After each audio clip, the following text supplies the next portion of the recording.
Welcome back. Okay, so, we live in the Northwest. As you know, the sun doesn't come out as often as we would like. It finally came out today. Yay. But we do have a lot of cloudy days and a lot of shade. Even when the sun's out, there's a lot of shade. And so, plants, a lot of times you think they only thrive in the sun. Right. I know Ann knows better than that because she's our garden guru. Yeah, you got to put some plants in the shade, some plants in the sun, and some in between. Yep, so which ones do you put where? Well, David Snodgrass from Dennis's 70s showed us a few examples of shade-loving plants out at their Lake Oswego location.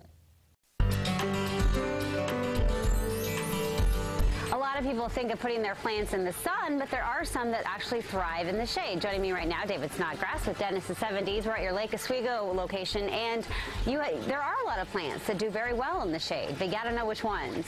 You do have to know which ones will work, and the problem is that people try to put sun-loving plants in the shade and then they fail. So this is an example of what we're looking at here of plants that thrive in the shady condition. And the beauty about shade is you've got lots of options, and so this is an Cuba. Look at the variegation on this one. Pretty. So yeah, you get to, without even the flowers, the foliage is adding color to the landscaping. Look at this Acanthus mollis.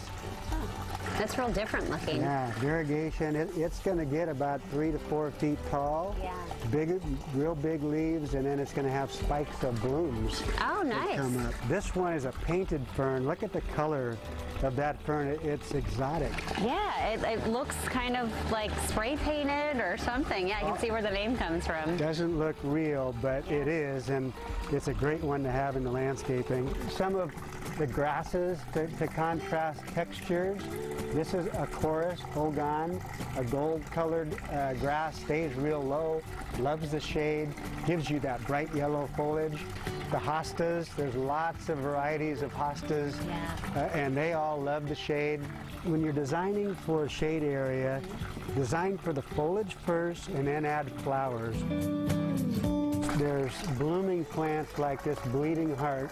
This one is an old-fashioned plant, it's been around forever. And in fact, all of these plants, if you put them in the sun, then they're going to burn and it's going to be problematic.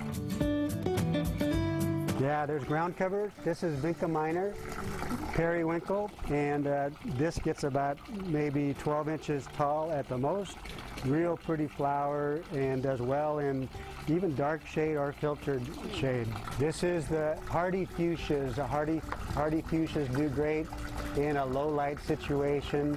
There's lots of different varieties, and this is an upright hardy fuchsia. Hanging baskets do great. The fuchsia baskets do great in shade, and it's a really nice way to add an overhead spill, a splash of color into a shaded area. This is oxalis, and look at the color contrast that you get with that. It's stunning.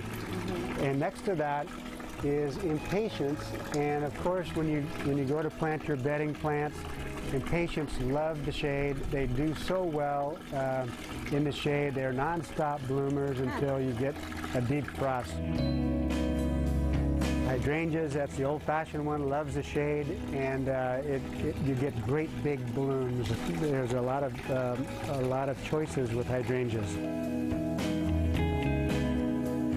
In addition to plants and color in a shaded area, you can also bring color in with pottery. Great to throw in some pots of different colors. Look at the bright colors. And then also these are round ceramic balls, and just a different way to bring color into that shaded area. David, thanks so much again for all these tips. I think you've cleared up a lot of confusion to people that may have been putting their plants in the wrong areas. Yeah, thanks, Jenny.